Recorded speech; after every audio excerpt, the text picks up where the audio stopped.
A gente viu na última aula que o procedimento administrativo disciplinar ele pode ser com um rito sumário, ou seja, aquele que não tem nenhum prazo definido para ele terminar, que é para transgressões leves, ou, no caso de ser médio ou grave, no caso de alunos, aluno da PM ou aluno oficial dos cursos de formação. E a gente viu também o rito ordinário, que é para transgressões médias ou graves. Mas se o cara ele já está com um comportamento totalmente inadequado, ele não pode continuar como bombeiro militar ou como policial militar, vai ser estabelecido aqui um rito especial para o procedimento administrativo disciplinar especial, o PAD especial. E ele é cabível quando? Quando a praça, quando a praça, quando a praça ofender a ética militar ou cometer outra transgressão. Gente, por que é praça? Porque no caso do oficial, a questão da punição vai ser tratada em lei específica. No caso da exclusão do oficial, é lei específica. Tá? Tem uma lei específica que ele é submetido a um conselho de justificação e lá é outro processo, tem uma lei que vai tratar. O processo com rito especial, ele vai tratar da praça, que fique bem claro isso daqui, tá? Ele vai, quando a praça ofender a ética militar ou cometer transgressão disciplinar acumulada com essa ofensa da ética ou não. Simplifique isso aí, Rafael, está muito confuso. Então, o camarada, ele ofendeu a ética. Como assim ofendeu a ética? Vamos lá para o mesmo sedime, só que no artigo 5º. Lá no artigo 5º, está falando assim, ó, da ética militar, que é o sentimento do dever, do decoro, que impõe a cada um dos integrantes da corporação uma conduta moral, profissional irrepreensíveis, com observância dos seguintes preceitos éticos. É meio subjetivo. Mas o que o cara vai fazer para ele ser excluído? Quando ele vai contra a ética? Não considerar a verdade, não exercer com autoridade, eficiência e probidade, ou seja, honestidade as suas funções. Quando ele não praticar camaradagem, quando ele não empregar todas as suas energias em benefício do serviço, quando o cara está indo contra essas regrinhas éticas de conduta, ele vai ser submetido a um PAD com um rito especial. Ou no caso dele cometer várias transgressões de natureza mais grave, e elas vão se acumulando até que ele cai no mau comportamento. Aí ele vai ter um conselho de ética e disciplina aberto contra ele. Então, simplificando, o PAD especial será cabível à praça quando ela ofender a ética militar ou cometer transgressão disciplinar. Esse pedacinho aqui diz assim, ó, cumulado ou não com aquela, quer dizer, se o cara cometer muitas transgressões disciplinar, acumulado com a transgressão da ética ou não, pode ser só transgressão disciplinar. Ou se tiver desertor por mais de 6 meses. Ou seja, quais são as condições para que o cara seja submetido a o PAD especial? Quais são as condições? Primeiro, tem que ser praça. Depois, qual que é? Ofender a ética. Depois, ele tem que cometer transgressões disciplinares. Agora a gente vai entender como que as transgressões disciplinares vão levar ao processo especial. E por fim, ele também vai ser submetido ao rito especial quando ele está desertor há mais de 6 meses. Nessas condições, o militar vai ser submetido a um PAD com um rito especial. E aí diz o seguinte no parágrafo único: Os militares da ativa que forem reformados em razão de submissão ao Conselho de Ética e Disciplina perderão igualmente o gozo das prerrogativas inerentes ao militar. Então, também o militar que for reformado em razão do rito de processo especial, ele vai perder todas as prerrogativas, tá? Mas de tudo isso aqui a gente tira o que é o rito especial, que ele é da praça, típico da praça, que ofende a ética militar ou comete transgressões disciplinares, ou que está há mais de 6 meses na condição de desertor. Artigo 81. O PAD especial será dirigido por Conselho de Ética e Disciplina. Então, diferente do que a gente tinha no rito sumário e no rito ordinário do PAD, e até também lá na investigação, na sindicância, que é uma coisa diferente, é investigativo, que a gente tinha um encarregado. No caso do rito sumário, ele vai ser conduzido, dirigido por um conselho. Ou seja, não vai ser apenas a autoridade que recebeu a delegação para fazer o julgamento, mas sim um conselho.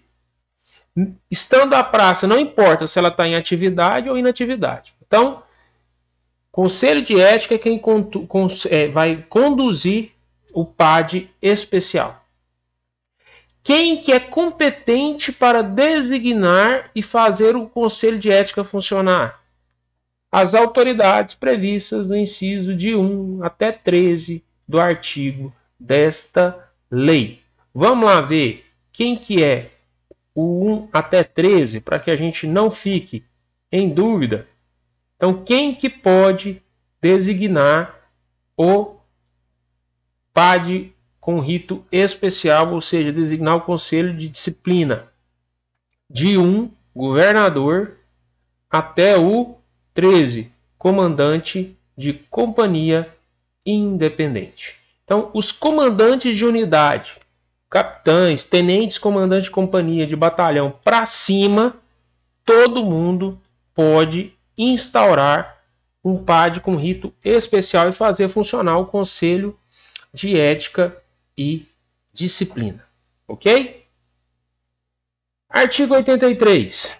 O que diz o artigo 83? Ficam ainda sujeitos à declaração de incapacidade para permanecerem como militares e, consequentemente, à sanção de exclusão a bem da disciplina ou perda das prerrogativas militares, as praças que... Então, o cara que está sendo julgado, foi identificado que ele tem que passar por um PAD, que abriu um Conselho de Ética e Disciplina, foi porque ele cometeu transgressões, ou porque as ações dele hoje elas ofendem a ética, ou ele é desertor há mais de 6 meses. Mas, além disso, existem outras maneiras do cara entrar e ser submetido a um conselho de disciplina. E aí ele tem que estar muito atento. Primeiro, se estiverem no comportamento mau e vierem a cometer nova falta disciplinar grave. Como que o cara entra no comportamento mau? Ele está no comportamento insuficiente e ele recebe mais de 2, ou seja, 3 ou mais penas num período menor de 1 ano de prestação de serviço. Aí ele cai do insuficiente para o mal. Mais de 3 punições com prestação de serviço no ano. Caiu para o mal. Se ele cometer mais uma de falta de natureza grave, estando no mau comportamento, ele receber mais uma dessa, ele imediatamente vai ser submetido ao Conselho de Ética e Disciplina. Mas para quê? Para avaliar se ele tem condições de permanecer como militares, ou se eles vão ser excluídos.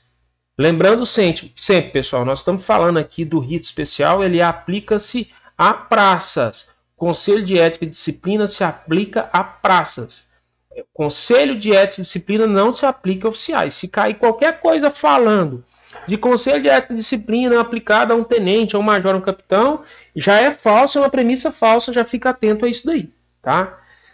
Outra condição, forem condenados por ter sentença penal definitiva na forma prevista do artigo 34, parágrafo 2º desta lei. O cara cometeu uma merda lá que ofende contra a ética do bombeiro, a ética militar, na vida civil dele, ele foi condenado e essa sentença é penal definitiva, ou seja, ela transitou em julgado, não tem mais nenhum recurso. Vai ser aberto um TAD com rito especial, abertura do Conselho de Ética e Disciplina para verificar se esse cara que foi condenado lá, ele tem condições de permanecer como militar. Também aqueles que demonstrarem incapacidade profissional para exercício de função policial ou bombeiro militar. O cara faz um concurso para policial militar, passa em todas as funções, ele é bem comportado, ele não é indisciplinado, mas ele tem fobia de pegar arma. Ou ele entra em pânico e não consegue atuar numa ocorrência. Ou um bombeiro militar que não consegue, em hipótese alguma, trabalhar com nenhuma das atividades bombeiro. Ele não consegue nadar, ele não consegue trabalhar com altura, ele tem fobia de altura, ele tem medo de sangue. Ele é incapaz da atividade. Pode ser aberto um PAD para ele, para demonstrar, ó, esse cara não pode ser bombeiro, esse cara não pode ser PM, ele tem que ter aptidão. Isso pode acontecer depois do cara entrar? Pode, ou enquanto ele é aluno. Enquanto ele é aluno, vai ser aberto um rito para isso, um processo para isso. Outra opção, quando forem considerados moralmente inidôneos para promoção pela comissão de promoção de sua instituição. O cara tem um comportamento imoral. Vamos supor que o cara tem suspeitas de comportamento de pedofilia. Ele não foi condenado ainda, ele não tem nada contra ele, mas ele moralmente ele vai ser falar, ó, esse cara não pode ficar perto de criança que ele perde a compostura. Ele ainda não cometeu o crime. Gente, nosso princípio de justiça não permite punição por antecipação. O cara, para poder ser punido, ele tem que tentar ou finalizar o crime ou uma transgressão. Não existe a punição por antecedência, igual no filme Minority Report lá. Então, mas se o cara, ele naturalmente, ele tem ele não é moralmente capaz de ser promovido lá durante a promoção, a comissão de promoção falou que ele não pode ser promovido, automaticamente é aberto um conselho de disciplina para verificar se ele não pode ser promovido porque ele é imoral, ele pode permanecer na instituição, e aí vai verificado. Seguindo aqui no parágrafo único, está dizendo assim, ó, no caso do inciso 1º, que é estar no comportamento mau, o conselho verificará se a praça está efetivamente no comportamento mau e examinará sua capacidade para permanecer no serviço. É redundante, tá? Artigo 84. O disciplinando, então olha só, apareceu aqui um termo que a gente não tinha visto ainda. O disciplinando. O que é o disciplinando? O disciplinando é o militar que está sujeito ao Conselho de Ética e Disciplina. Ele está sendo acusado. Tá? Lá no rito sumário e no rito ordinário é o acusado. Aqui é o disciplinando. Ele pode ser afastado de suas funções, ele pode, não obrigatoriamente, pela autoridade convocante, por sua iniciativa ou por solicitação do Conselho de Ética. Então ele pode também solicitar que ele seja afastado de suas funções. Eu estou submetido ao Conselho de Disciplina, eu não tenho condições de permanecer trabalhando. E ele pode solicitar, ou a própria autoridade que convocou o Conselho de Disciplina pode afastar ele das suas atividades. Artigo 85. O Conselho de Ética e Disciplina será composto por 3 oficiais, sendo um major ou um capitão e 2 tenentes. Essa é a composição do Conselho de Ética e Disciplina. 2 tenentes mais um capitão ou um major. Se cai na prova que o Conselho de Ética e Disciplina é composto por 2 oficiais subalternos e um oficial intermediário, tá certo? Não, tá errado. 2 oficiais subalternos, tenentes, ok. Mas um oficial intermediário tá errado, porque o capitão é intermediário, mas o major é oficial superior. Então fiquem atentos até essas pegadinhas. Mas a composição é 2 tenentes e um capitão ou um major. A presidência do conselho será exercida pelo major ou pelo capitão. Cai na prova lá. A presidência do Conselho de Ética e Disciplina é exclusiva de oficial superior. Não. O major é oficial superior? É, mas ela pode ser também de um capitão, que é um oficial intermediário. cabendo ao tenente mais antigo atuar como relator e o mais moderno, o menos tempo de serviço, como escrivão. Então, o relator seria como se fosse um promotor, ele vai fazer a leitura, vai estar acompanhando, fazendo as perguntas, a acusação, e o escrivão vai estar transcrevendo todos os documentos que foram feitos, tá? O presidente dirigirá e policiará os trabalhos do conselho. Então, qual é a composição do Conselho de Ética e Disciplina? 3 oficiais, sendo um major ou capitão que serão o presidente e 2 tenentes. Dos tenentes, o mais antigo é relator, o mais moderno é escrivão. Artigo 86. Todos os membros do conselho, bem como o defensor, ou seja, o disciplinando pode constituir um defensor, um advogado, poderão fazer perguntas para as testemunhas e para o disciplinando. Então, todo mundo pode perguntar para o disciplinando e para as testemunhas arroladas. A autoridade que determinar a instauração do Conselho de Ética e Disciplina poderá, a qualquer tempo, em ato fundamentado, dissolvê-lo ou modificar a sua composição. Então, o cara que determinou a abertura do Conselho de Ética e Disciplina, ele pode mudar os componentes ou dissolver por algum motivo que ele entender, desde que ele fundamente, ele pode interromper o processo. Tá? Ele pode interromper o processo. Artigo 88. A presença de todos os membros do Conselho às audiências é obrigatória e a sua inobservância dá causa à nulidade absoluta do procedimento administrativo disciplinar. Gente, a justiça comum, ela não pode modificar em hipótese alguma uma decisão de um processo administrativo. Se o processo administrativo decidir pela exclusão, a bem da disciplina de uma praça, e ele, eu vou entrar na justiça e o juiz vai anular tudo. O juiz não pode falar, tadinho, vocês não podem excluir ele. Se tudo tiver sido feito da forma correta, se todos os prazos forem definidos de forma, foram respeitados, a ampla defesa, o contraditório, se o processo seguir o rito de forma impecável, o mérito, ou seja, a decisão, nunca vai poder ser alterada pela Justiça, nem mesmo por um ministro do Supremo Tribunal Federal. Isso é fato, está na Constituição. Não há a intromissão entre as esferas administrativas e judiciárias. Isso é basilar da nossa Constituição. Porém, quando o cara entra na Justiça, o que a Justiça faz é pegar o processo administrativo e escrutinar, detalhar ele pedacinho por pedacinho. Se não foi cumprido um detalhe, se tinha que dar o prazo de 72 horas para o cara se defender e você deu 71, ou se, como no caso aqui diz que todo mundo tem que estar presente e estava faltando um, o processo é todo anulado. É anulado, o cara é inocentado? Não, ele não é inocentado. É exatamente o que aconteceu com o ex-presidente Lula. O ex-presidente Lula foi condenado em várias instâncias. Chegou o Supremo Tribunal Federal e falou, não, mas o local que ele tinha que ter sido julgado não era lá em Curitiba, tinha que ter sido em Brasília. Então, tudo que foi feito foi anulado. Ele é inocente? Não. Pega tudo, pega todas as provas e começa tudo de novo. Da mesma forma no processo administrativo. Se houver nulidade, o cara não é inocentado. O que vai acontecer? Vai começar tudo de novo. É designado um novo Conselho de Ética e Disciplina e recomeçam-se todos os trabalhos novamente. Tá? Tomando cuidado com os prazos de prescrição que a gente viu nas aulas anteriores. Em todas as audiências do Conselho será lavrada a ata que conterá as principais ocorrências do processo e as assinaturas do presente. Então, tudo é registrado, a função do escrivão é transcrever tudo que é dito, colocar no papel e todo mundo que participou assina, e isso é juntado no auto do processo, na pasta do processo.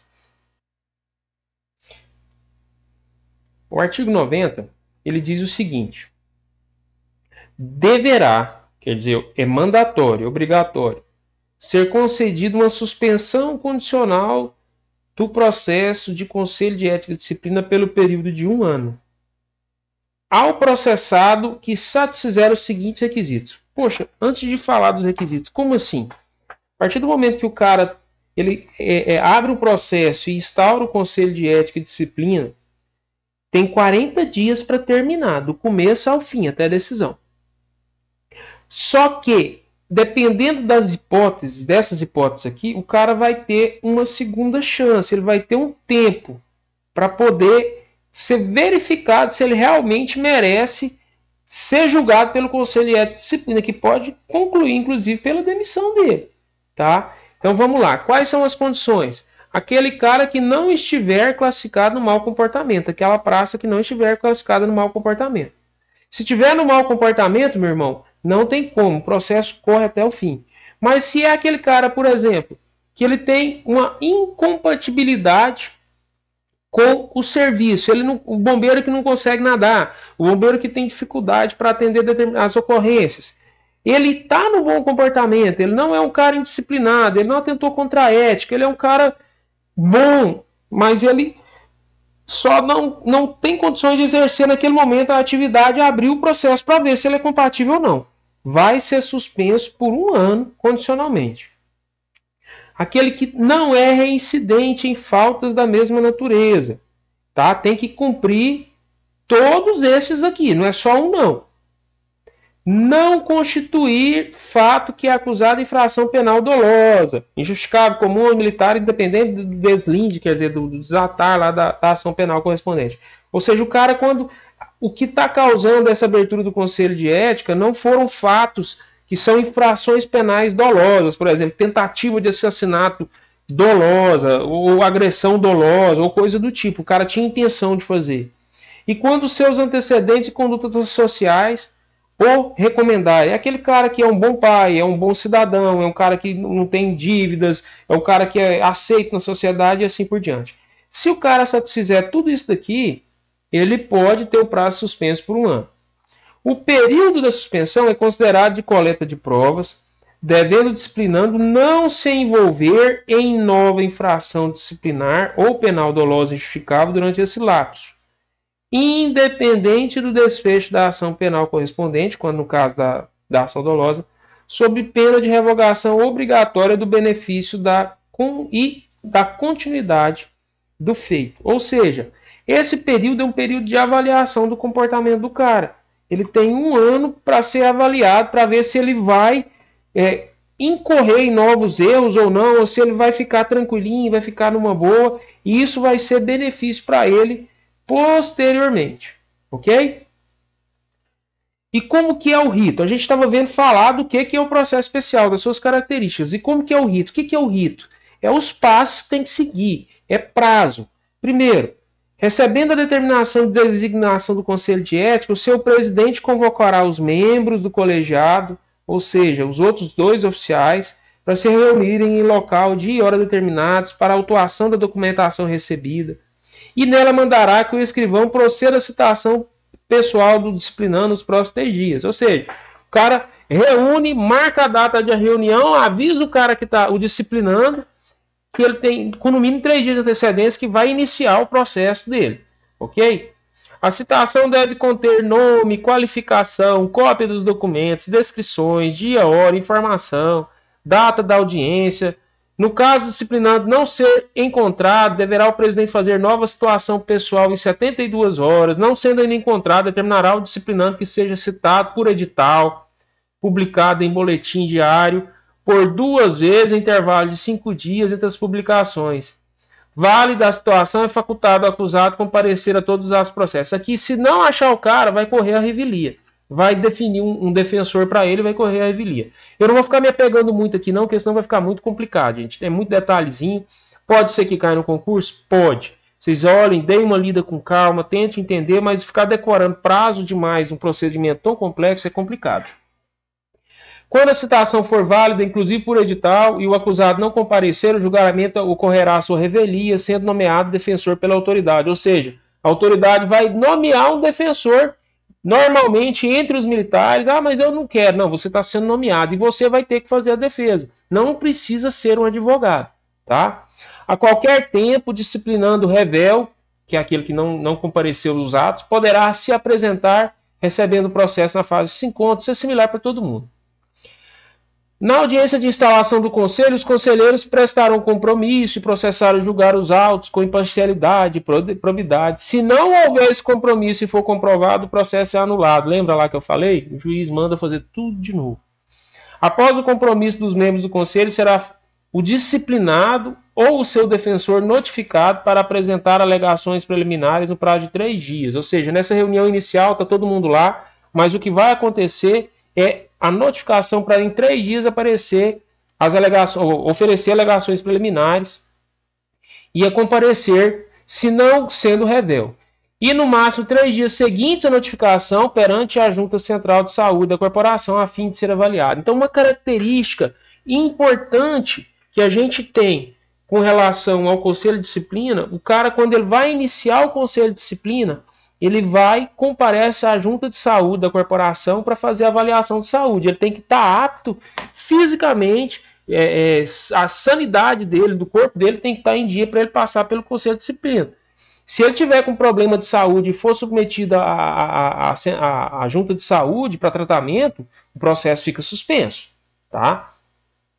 Nas alegações preliminares, o acusado ou o seu defensor poderá suscitar toda a defesa que ele achar importante, ele pode falar qualquer coisa, inclusive competência, suspeição ou impedimento. Ele pode falar que eles não são competentes, ele pode alegar. Ele pode alegar suspeição de quem está investigando, da autoridade que delegou, o impedimento, pedir diligências, perícia, rolar testemunhas até o limite de 8. Olha só, essa característica é muito importante. Lá no rito ordinário, ele pode, o processado, ele pode arrolar, ele pode informar, colocar no processo 5 testemunhas.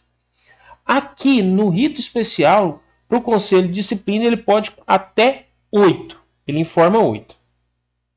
Se nas alegações preliminares for requerido e deferido incidente de insanidade mental, quer dizer, o cara alegar que ele estava com problema mental, o defensor dele alegar, e for deferido, ou seja, o conselho aceitar, o presidente suspenderá o feito e mandará realizá-lo na forma prevista do Código de Processo Penal, reabrindo os trabalhos ao final do prazo ali fixado, com ou sem resultado do exame, porém não poderá a autoridade militar emitir decisão sem ele. Então vai dar um prazo para que seja feita a avaliação. Não, ele estava com problema de cabeça, no dia ele estava em surto psicótico, não era ele, tal, eu quero fazer uma avaliação psiquiátrica dele.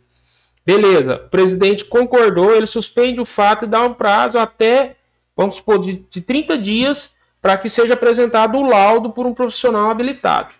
Dentro de 30 dias ele reabre os trabalhos, com o exame ou não, e continua. Se chegou o exame antes, ele vai utilizar aquilo. Se não, ele pode terminar tudo, mas ele não decide nada sem que tenha o exame em mãos. O exame de insanidade mental, quando necessário e for deferido, quer dizer, quando o presidente do Conselho de Ética e Disciplina concordar que ele tem que ser feito, será realizado pelas juntas médicas de qualquer das corporações militares do Estado. Quer dizer, pode ser feito tanto pelo bombeiro quanto pela PM.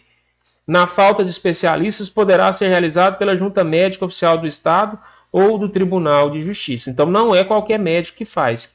Quem é que é apto para fazer o exame de insanidade mental para a avaliação do Conselho de Ética e Disciplina? São os médicos das corporações ou da PM ou do bombeiro onde está correndo o processo. Ou, se não tiver lá um especialista, um psiquiatra, da Junta Médica do Estado ou Tribunal de Justiça, tá? Sendo disciplinado considerado semi-imputável, ou seja, semi-incapaz ou incapaz, ser-lhe-á nomeado um curador, que pode ser inclusive o seu defensor, e dar-se-á seguimento ao processo. Mas então ele vai ser processado nem sendo doido? Vai, mas a forma como ele vai ser julgado e a decisão vai levar isso em consideração. Tá? Artigo 93 diz o seguinte: apresentadas ou não as alegações preliminares e resolvidas eventuais exceções, quer dizer, se é impedido, se é suspeito, ou incidentes interpostos, o presidente do conselho já vai notificar o disciplinando e o seu defensor para comparecerem à audiência de instrução, que será marcada para o prazo máximo de 5 dias. Então, daquela audiência de instauração solicitou alegações preliminares, já avisa, daqui 5 dias nós vamos ter uma outra audiência de instrução. Nessa audiência, aberta a audiência de instrução, presentes os membros do conselho, tem que estar todo mundo, todos os 3 lá, não pode faltar ninguém, senão não pode acontecer. O disciplinando ou seu defensor, no caso de revelia, as testemunhas arroladas pela acusação, também até 8, e as testemunhas de defesa, que são 8. O presidente determinará a oitiva destas, reduzindo-se a termo suas declarações. Então ele vai determinar que se ouça todas elas, né? E tudo isso vai ser convertido no documento. A seguir serão ouvidas as opiniões de especialistas e eventualmente arrolar. Antes de seguir aqui, vocês viram que aqui não houve, como tem lá no PAD de rito ordinário, determinação da ordem da condução da instrução. Lá tinha. Lá ouvia primeiro a testemunha de acusação, depois de defesa, depois ouvia o processado, depois dava lá 20 minutos para que o processado e o defensor se defendessem, prorrogava por mais 10. Se fosse preciso, dava até mais dias para ele apresentar a defesa por escrito, né? Aqui não, aqui fala aqui, ó, a audiência com os presentes, com os membros do conselho presente, o disciplinante e seu defensor, no caso de revelias, eventuais testemunhas arroladas e tal, determinará a oitiva destas, reduzindo-se a termo. Por associação, por prudência, o ideal é que se siga aquilo que a gente viu lá no rito ordinário.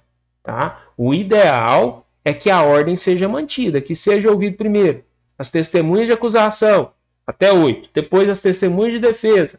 Depois vai ouvir ali o disciplinando e o seu defensor, fazer as perguntas, inquirir o que for necessário. Tá? Para quê? Para não ser acusado de inverter a ordem. Ah, mas por que isso é importante? Porque o testemunha de acusação vai falar e o de defesa vai dando subsídios para os membros do conselho fazer perguntas para o processado e ver se tem ali alguma contradição e coisas do tipo. Tá certo? Vamos seguindo. Artigo 95. Então, depois de todo mundo ser ouvido, ali as testemunhas, a seguir serão ouvidas opiniões de especialistas, se forem eventualmente arrolados. Cara, não, eu quero um especialista em balística, eu preciso de um perito, tal. Ele tem que ser alegado tem que ser informado lá nas alegações preliminares e analisados os resultados da junta de saúde e de insanidade mental, seguindo-se agora do interrogatório do disciplinado. Então, primeiro vai ouvir lá as testemunhas, depois vai ouvir o interrogatório, o disciplinado. Mas se vai ouvir a testemunha de defesa ou a testemunha de acusação, seguindo lá do rito ordinário, é melhor ouvir a acusação, defesa, depois vai interrogar o disciplinado.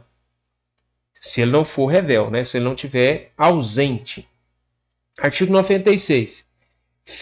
Finda, ou seja, terminada a instrução, o presidente do conselho, que pode ser um major ou um capitão, notificará o disciplinando e o seu defensor a apresentar alegações finais escritas no prazo de 5 dias. Então, terminou o interrogatório do disciplinando, finalizou tudo, avisa eles que eles têm 5 dias para apresentar as alegações finais por escrito. Apresentadas essas alegações, o presidente vai notificar o disciplinando e o seu defensor a comparecer a uma audiência de julgamento no prazo máximo de 3 dias. Então, a gente teve uma audiência de instauração, depois a gente teve a audiência de instrução, por fim a gente vai ter a terceira audiência, que ela é de julgamento, 3 dias depois. Não sendo apresentadas as alegações finais, o presidente do conselho nomeará um defensor para fazê-lo no prazo do artigo 96 dessa lei. Não pode o processando deixar de fazer alegações por escrito, ele tem que fazer. Se ele e o advogado não quiserem, o presidente vai nomear alguém para fazer isso para eles. Artigo 98. No dia da audiência de julgamento, presentes o disciplinando e o seu defensor. Aqui está falando assim, e ou seu defensor, no caso de revelia, quer dizer, vai estar o disciplinando e o defensor, e se for um revel, aquele cara que não está sumido, que não compareceu, vai ser só o seu defensor. O presidente dará a sessão por aberta, agora já tem um rito aqui, fará a leitura das principais peças do processo que ele identificar, por exemplo, um testemunho, um laudo pericial, facultará ao defensor sustentação oral por 20 minutos, prorrogáveis por mais 10, da mesma forma que a gente viu lá, e a seguir o membro de menos tempo de serviço, quer dizer, o mais moderno, o escrivão, vai proferir o seu voto oral, seguido do relator e, por fim, do presidente. Então, depois que houver a defesa de 20 minutos prorrogáveis por mais 10, começa a votação pelos 3 membros, começando do mais moderno, que é o escrivão, depois o relator, esses 2 são tenentes, e o último voto é do presidente, que pode ser um major ou um capitão. O parágrafo 1º diz o seguinte: o que é que o conselho pode concluir no final do processo? A que conclusão eles vão chegar? Primeiro, 1. Considerar o disciplinando culpado das acusações que lhe pesam e opinar pela exclusão a bem da disciplina ou perda das prerrogativas militares. A exclusão a bem da disciplina vai ser daquele que está na ativa. A perda das prerrogativas, ou seja, poder usar a identificação como militar, se chamar de militar, poder usar fardamento em alguns lugares, poder ter o porte de arma e assim por diante, ele vai perder no caso do militar que estiver na inativo, na reserva remunerada ou reformada. Então ele pode, é culpado, tchau e benção, vai embora. Segundo, considerar parcialmente culpado e opinar por outra sanção disciplinar mais branda. Então, o Conselho de Disciplina não obrigatoriamente vai excluir o militar. Ele pode decidir, por exemplo, por uma transferência a bem da disciplina. Não, tá certo, ele errou, tal, mas ele ainda permanece com condições de permanecer aqui na instituição, ele é culpado, e ele vai ser transferido a bem da disciplina, da unidade que ele está para a unidade tal, e pronto, ele está punido e está resolvido. Ele vai permanecer trabalhando na instituição, no Corpo de Bombeiros ou na Polícia Militar. Terceiro, considerar o disciplinando parcialmente culpado das acusações que lhe pesam e opinar pela concessão da suspensão condicional do processo na forma da lei. Lembra lá que a gente viu que o processo pode ser suspenso?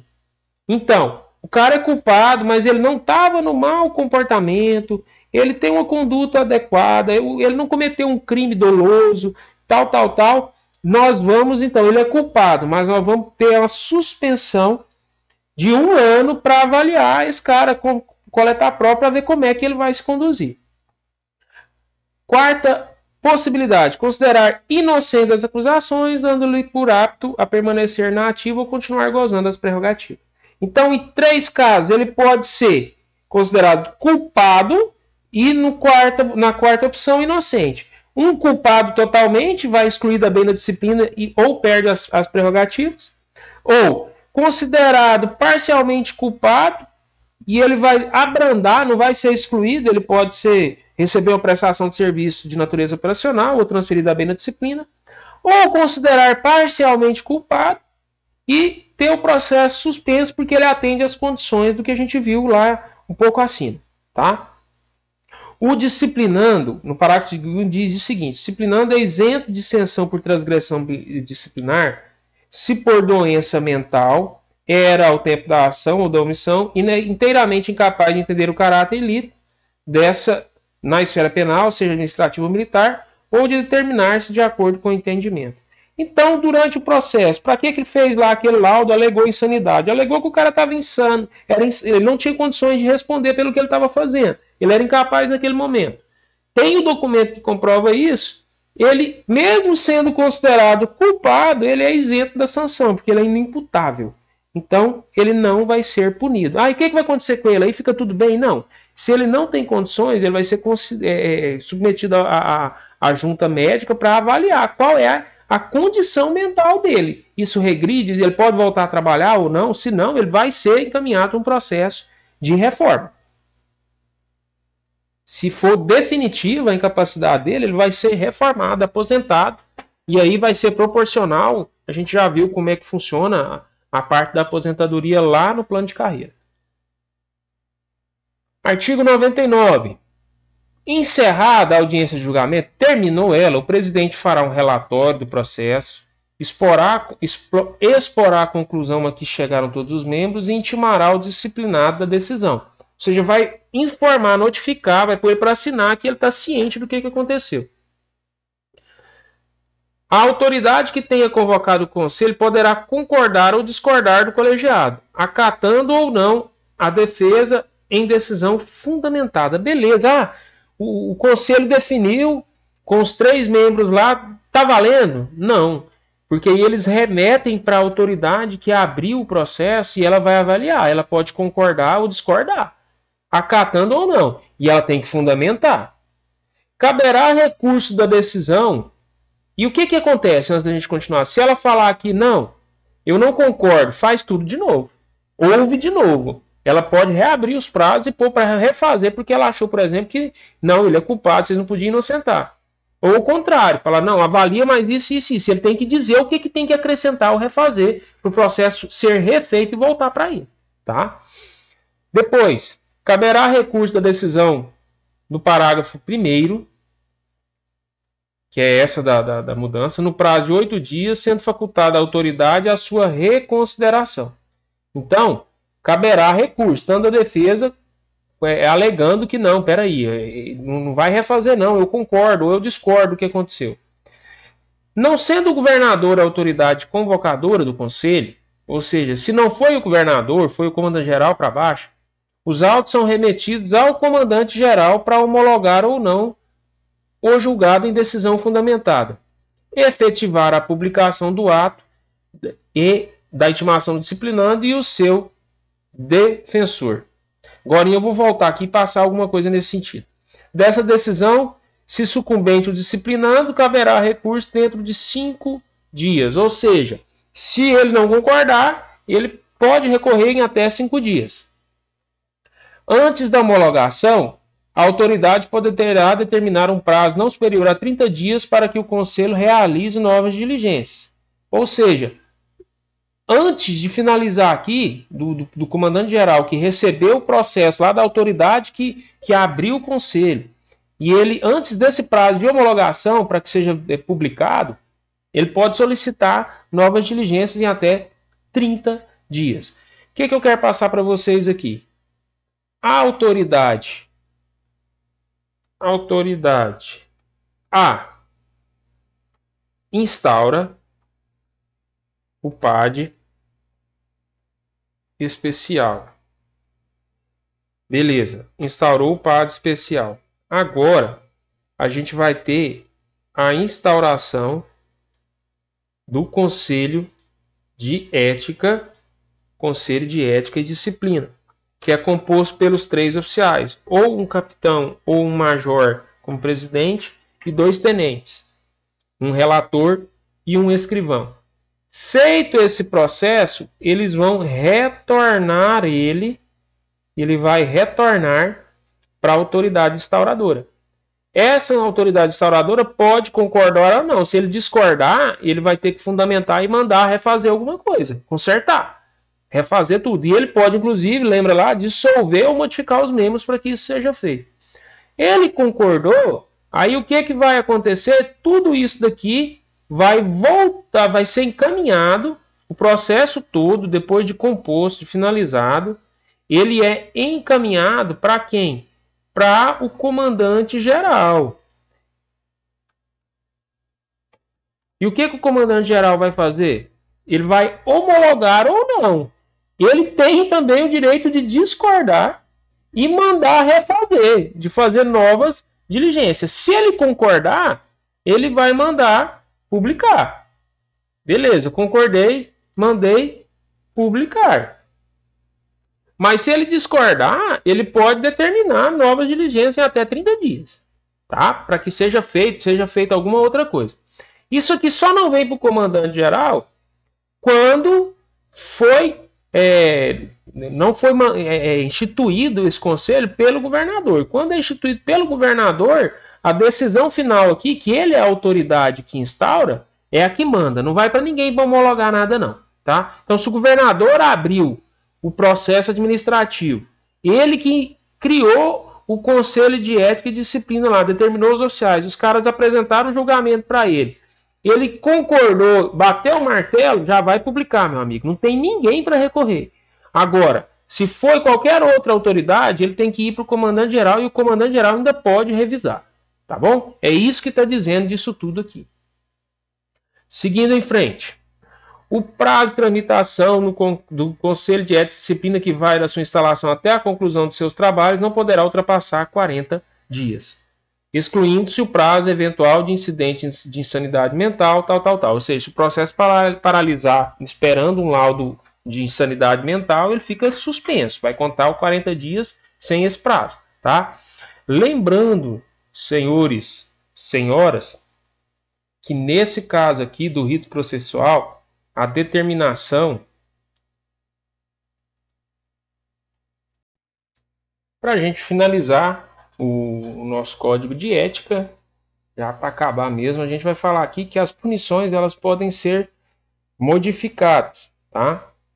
Como assim? Depois de aplicada a sanção disciplinar, poderá ser modificada pela autoridade que aplicou, quer dizer, o cara pode voltar atrás, lógico que fundamentando, tá? Por superior e competente, ou seja, por outra superior e competente. Tanto o cara que aplicou a pena, quanto uma autoridade superior que tenha competência, ou seja, que esteja no quadro ali, não adianta. O cara é comandante de uma unidade lá do outro lado do estado interferir numa ação de um comandante da unidade cá, mas o comandante regional dele, quer dizer, é superior e é competente, pode modificar. Quando surgirem fatos que recomendem tal procedimento. E aí elas podem ser anuladas, relevadas no caso de falta de natureza leve, atenuada ou agravada. Então o comandante pode falar, não, peraí, você deu essa punição para o cara aí, meu amigo, isso aí é muito mais grave. Me dá aqui, eu assumo o processo, ele arroga o processo para ele, e ele vai e aumenta, ele agrava, ou ele atenua, ok? De forma simplificada, diz assim, a anulação da sanção consiste em torná-la sem efeito. A anulação da sanção consiste em torná-la sem efeito. De ofício ou a requerimento do ofendido. Quer dizer, uma autoridade superior pode ver aquilo e falar, não, mas que merda, você está perseguindo o cara. Peraí, vai lá e anula ela de ofício, alegando por que está sendo feito. Ou o cara que foi punido pode solicitar para a autoridade acima do cara que puniu ele, para ele anular o processo, tá? E ela deve ser concedida a qualquer tempo pelo governador ou comandante-geral, quando ficar comprovado abuso ou ilegalidade da sua aplicação. Tá? Quem que vai fazer então a anulação? Quem pode anular é o comandante-geral ou o governador. O cara vai ter que passar o processo, identificar e passar para cima. São eles que podem anular a sanção disciplinar. A anulação deverá eliminar toda e qualquer anotação dos assentamentos, ou seja, vai sumir tudo da ficha do militar relativa àquela pena. Depois, a relevação consiste na suspensão do cumprimento da sanção. Ou seja, a sanção ela vai permanecer, ela vai continuar, mas o cara vai deixar de cumprir ela. Se ele tinha que prestar um serviço de natureza operacional, ele vai manter aquela punição nos registros dele, o processo fica válido, mas releva a aplicação. Ele não vai precisar ir lá e cumprir aquele dia. Tá? A relevação pode ser concedida quando, embora não cumprida, ficar comprovado que foram atingidos os objetivos visados com a aplicação da sanção. Quer dizer, o cara comprovou que ele arrependeu, o cara realmente ele não vai mais fazer aquilo, você percebe pelo comportamento dele que ele não vai cumprir aquilo, agrega no processo lá a relevação. Ou por motivo de passagem de comando da data nacional ou data comemorativa do aniversário da UPM ou da OBM, quando tiver sido cumprido pelo menos a metade da punição. Ou seja, o cara foi condenado a 3 dias de prestação de serviço de natureza operacional. Ele cumpriu um dia. Aí é uma data nacional, ou um grande momento, um aniversário da unidade. O comandante dali que fez que instaurou o processo que puniu o militar, ele pode relevar o resto da pena. É um indulto. Ele dá um indulto para o cara falar, não, beleza, já é suficiente que você cumpriu. Tá? A atenuação da sanção consiste na transformação em uma pena menos rigorosa, se assim recomendar o interesse da hierarquia e disciplina. O cara foi punido, ele recebeu lá uma prestação de serviço de natureza operacional. E aí o comandante imediato acima de quem puniu o cara fala, não, peraí, não precisa disso tudo, dá para ele uma reprimenda. Vem cá, eu arrogo o processo, inclui lá que ele está assumindo o processo, vai tudo documentado, não é de boca não. E vai e atenua a pena. Da mesma forma, ele pode agravar. A agravação de sanção disciplinar consiste na sua transformação em outra mais rigorosa, fundamentada nas mesmas razões do artigo 105. Ou seja, não, peraí, isso aí é mais grave. Não é uma reprimenda que nós vamos dar, não. Nós vamos dar uma prestação de serviço de natureza operacional. Não, peraí. Prestação de serviço de natureza operacional está muito pouco. Vamos transferir ele a bem da disciplina. Tá ok? Seguindo. A agravação só poderá ser efetivada no ato da aplicação da sanção disciplinar. O que significa isso? Presta bastante atenção. O cara já cumpriu o serviço. Aí a autoridade superior fica sabendo e fala, não, tem que agravar, mas ele já cumpriu, já era, não pode. Ela só pode ser feita no ato da aplicação da sanção. Quer dizer, o cara vai cumprir, aí ela pode ser agravada. Antes dele cumprir, até o momento do cumprimento. Se vier com o documento e ele já cumpriu, ele não pode ser punido 2 vezes pela mesma situação. Isso é proibido pela Constituição Federal.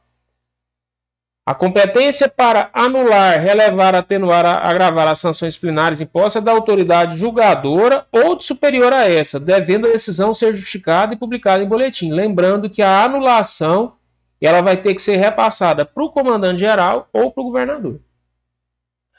Bom, isso a gente viu, atenuação, anulação e assim por diante. Ok, mas existe a possibilidade de cancelar, do cancelamento das sanções. O que é o cancelamento? Cancelamento é o direito concedido ao militar de tê-la excluída, bem como a averbação e outras notas a ela relacionadas aos seus assentamentos. O que é averbar? Averbar é lançar, é descrever. Então, quando você fala assim, eu tenho um lote, mas a minha casa não está averbada na escritura. O que significa isso? A escritura fala que você tem só o lote.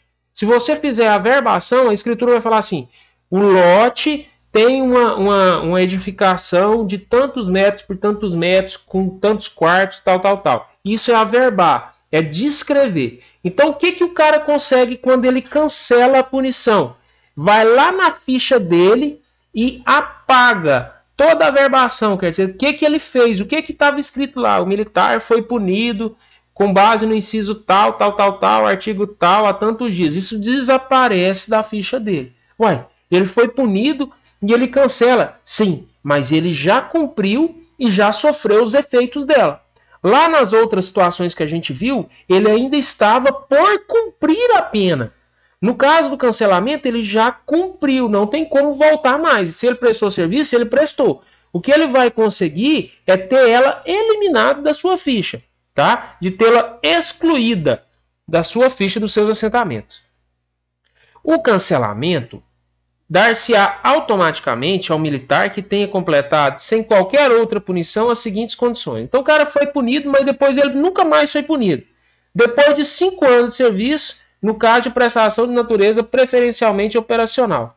Ou seja, o cara foi punido, ele está no começo da carreira, ele teve um dia lá que deu um probleminha, ele foi punido, caiu na ficha, ele cumpriu a punição, essa punição diminuiu o comportamento dele, como tem que ser, ele cumpriu todos os efeitos.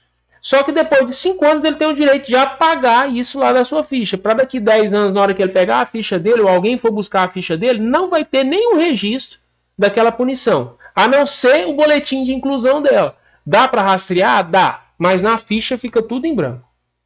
Tá? Então, depois de 5 anos, se é prestação de natureza operacional, de serviço operacional. 4 anos de serviço quando for de reprimenda ou repreensão. Aí cancela. O artigo 110. Não sendo o ato disciplinar de autoria do governador ou do comandante-geral, o subcomandante-geral poderá cancelar uma ou todas as sanções disciplinares ao militar, aplicadas ao militar, que tenha prestado comprovadamente relevante serviço à corporação. Beleza. Não deu prazo aqui ainda, mas é um cara excepcional, foi num dia ruim, ele cometeu aquilo de uma forma que submetida a grande emoção, a fortes emoções e tal. ele alega um recurso para o subcomandante-geral, que o subcomandante-geral pode anular, pode cancelar. Anular não. Ele já foi punido, ela estava na ficha, ela alterou o seu comportamento e o seu comportamento não é desalterado, viu? O comportamento permanece. Se ele foi punido e caiu do excepcional para o ótimo, ele não vai subir para o excepcional quando cancela, não. Ele permanece, fica lá registrado que somente a data em que ele foi punido. Tudo que explica o que foi que aconteceu está em branco. Mas com aquela data dá para saber que ele caiu de comportamento, que ele foi reclassificado. Tá? E o subcomandante-geral pode fazer isso sem que seja lá em 5 ou 4 anos. Desde que seja um cara bom, que justifique, ele pode anular. Se não foi o comandante-geral ou o governador que puniu, porque eles são mais antigos que o subcomandante. Excetuadas as condições desse artigo, a solução do requerimento de cancelamento de sanção disciplinar, em outros casos, era competência do comandante-geral. Ou seja, quando foi o próprio comandante-geral ou o governador quem puniu, para poder cancelar a punição lá da ficha, é o comandante-geral que vai assumir, mesmo que tenha sido o governador que puniu, que é mais antigo que ele, tem mais autoridade.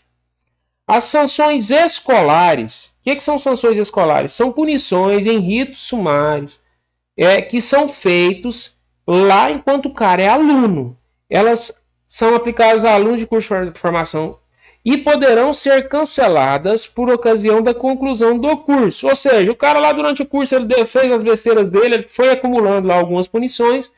Se ele concluiu o curso e o comandante da academia, do Corpo de Bombeiros ou da PM achar que ele merece, vai ter cancelado independente de requerimento. Pode ser de ofício, ou seja, o cancelamento em todas as outras condições, ele é feito por pedido do militar. Especificamente no caso do aluno, quando ele termina o curso, não precisa necessariamente ele pedir, ele pode pedir. Mas o comandante da academia, ele pode achar, não, vamos cancelar todas as punições, todos os alunos, ele vai começar agora do zero. Tá? As anotações de punições canceladas deverão ser excluídas da ficha virtual do militar. Não se tratando desta, todas as anotações relacionadas com sanções disciplinares canceladas deverão ser apagadas de maneira que não seja possível a sua leitura. Em todo caso, na margem onde foi feito o cancelamento, deverão ser anotado o número e a data do boletim e da autoridade que concedeu o cancelamento, com rubrica da autoridade competente que assinar as folhas de alteração. Ou seja, vai aparecer lá o espaço onde estava a punição, fica em branco, só aparece o boletim e a autoridade que cancelou aquela punição. Não tem registro. Se você ver ali, você não vai saber o que é. Mas pelo boletim você descobre, você pode ir lá e ler e fazer uma pesquisa, se for, e vai identificar, mas dá muito mais trabalho. A ficha do cara é como se ele ficasse livre da vergonha de mostrar a ficha dele para alguém com aquela punição lá. Tá? Mas ele foi punido e ele cumpriu a punição. Finalizando o CEDIME, o último item que a gente vai ver, do afastamento cautelar das funções ou do local de serviço, quer dizer, o militar pode ser afastado das funções ou localidade onde serve antes, durante a instauração de processo e procedimento administrativo disciplinar. Desculpa aí, pessoal, a língua já está travando. Isso significa o quê? Durante o processo e antes, se for de interesse da corporação, o militar pode ser afastado das funções ou até do local. Ele pode ser transferido preventivamente. Se houver indício suficiente de autoria e prática da transgressão disciplinar e quando se presumir pelo menos uma das situações abaixo. A permanência possa interferir na convivência harmônica da unidade, quer dizer, o cara já não convive bem com seus companheiros de serviço, mesmo que ele não tenha sido ainda punido, ele está sendo processado e ele já é afastado. Possa prejudicar a expedição de ordens, ou seja, ele pode atrapalhar a investigação, é mais antigo do que às vezes uma testemunha e coisas do tipo. Quando ocorra incompatibilidade do exercício funcional do militar com a comunidade ou a sociedade, quer dizer, o negócio ficou tão grave que a própria sociedade ali próxima não aceita aquele militar por perto. Entende-se como o afastamento cautelar das funções da localidade, o impedimento temporário do militar de atuar na função. A autoridade que determinar afastamento das funções ou da localidade deverá fundamentar sua decisão. Tá? Uma vez cessadas as circunstâncias geradoras do afastamento cautelar, a autoridade militar poderá determinar a volta. Se a permanência do militar na função ou na localidade for inviável, independente da existência de transgressão disciplinar, a transferência por interesse de serviço poderá ser determinada pela autoridade. Ou seja, terminou tudo, tá tudo ok, o cara foi punido, mas não dá mais para ele ficar ali, o cara pode ser transferido no interesse do serviço, tá? E como a Constituição Federal diz que cabe ao cidadão a ampla defesa de contraditório, não poderia ficar fora a questão dos recursos. Então o CEDIM prevê recurso. E o recurso disciplinar é o direito concedido ao militar que se julgue prejudicado, injustiçado ou ofendido por superior hierárquico na esfera disciplinar. São recursos: reconsideração de ato e recurso disciplinar. O que são cada um desses? Reconsideração de ato é o recurso por meio do qual o militar que julga prejudicado ou injustiçado solicita à autoridade que proferiu que reexamine sua decisão e a reconsidere. Por exemplo, o cara passou por um rito, um procedimento administrativo disciplinar ordinário e ele foi ali punido com uma prestação de serviço de natureza operacional. Ele vai interpor um recurso antes da punição de reconsideração de ato. E aí a autoridade vai julgar se ele tem direito ou não. Esse pedido deverá ser encaminhado pela autoridade a quem o requerente estiver diretamente subordinado no prazo máximo de 8 dias a contar da data que ele foi cientificado da decisão punitiva. Então terminou o processo, o militar foi punido, ele tem que ser cientificado. Peraí, vem cá, aqui ó, esteja ciente, você vai ser punido por isso, por isso, por isso. Terminou. Aí ele faz a reconsideração de ato, ele tem um prazo de 8 dias, desde que ele foi cientificado, para interpor esse recurso. Então tem prazo. A autoridade autora do ato disciplinar deverá decidir se reconsidera ou mantém, no prazo máximo de 15 dias, por meio de ato motivado, com indicação dos fatos. Ou seja, cara, você foi processado e foi punido. Aí você foi informado. Você tem 8 dias para interpor um recurso de reconsideração de ato. A autoridade recebeu, ela tem 15 dias para julgar se ela acolhe ou não a sua reconsideração de ato. O recurso disciplinar é interposto pelo militar que se julgue prejudicado, injustificado ou ofendido, dirigido diretamente ao superior imediato da autoridade contra quem é apresentado. Olha só, a reconsideração de ato é feita para o cara que está punindo, para o cara que abriu o processo e julgou e vai te punir. Ele indeferiu depois daqueles 15 dias, não te dou razão, você vai ser punido. Ele justificou lá nos processos. Você pode interpor um recurso para a autoridade superior dele. Isso é o recurso disciplinar. A consideração de ato é feita para a autoridade que está punindo e o recurso disciplinar é para aquele que está acima de quem está punindo. Tá? O recurso só é cabível após a decisão do pedido de reconsideração de ato, do ato, ser publicado em boletim, dando ciência ou recorrência ainda ou não for observado o prazo do que fala parágrafo 2º do artigo 115. Ou seja, quando é que o cara vai poder fazer esse recurso disciplinar aqui? Quando a autoridade que falou, não, a sua reconsideração de ato não é válida, ele cumpriu o prazo lá e mandou publicar. Publicou, quando você tem ciência, você vai ter o direito de fazer o recurso disciplinar. E se por acaso o cara não te der esses 8 dias aqui também, aí você já pode fazer direto o recurso, tá? Então o recurso disciplinar é depois que publica que o cara não concordou com sua reconsideração de ato, ou quando ele não te deu 8 dias, e ele publicou lá a punição sem te avisar, ou com prazo menor de 8 dias, você pode já fazer imediatamente o recurso disciplinar.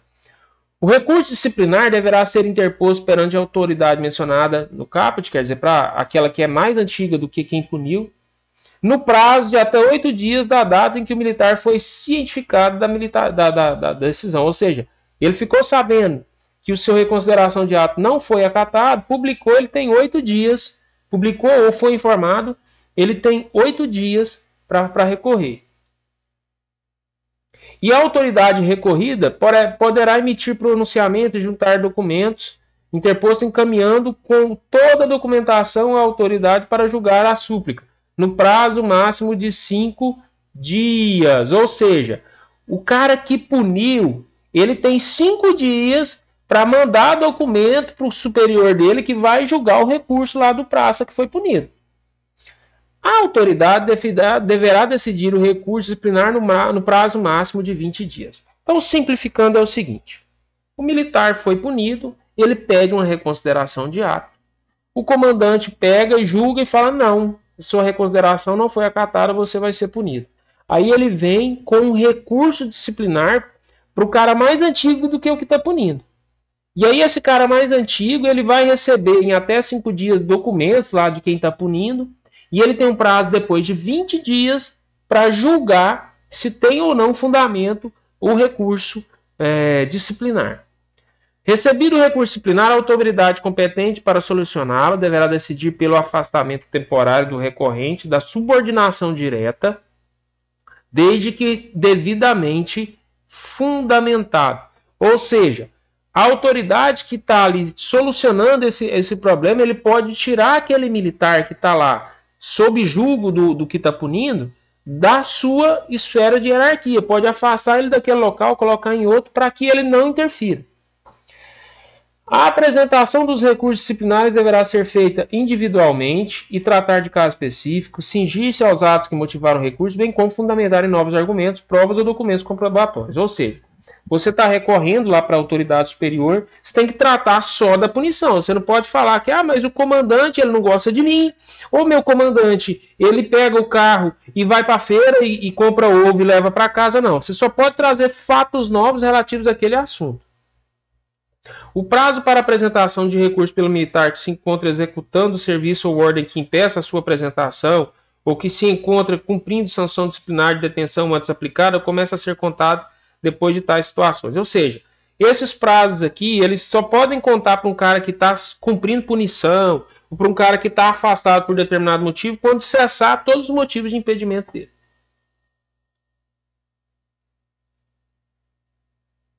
O prazo do recurso disciplinar que contrariar as prescrições dessa lei considerado prejudicado pela autoridade a quem for destinado, cabendo-lhe mandar publicar sua decisão em boletim fundamentada e após arquivá-lo. Ou seja, o recurso disciplinar que contrariar as prescrições dessa lei será considerado prejudicado. Ele não tem valor. Se o cara oferecer um recurso e não está dentro de tudo que foi feito ali, ele nem vai ser avaliado. Ele é prejudicado.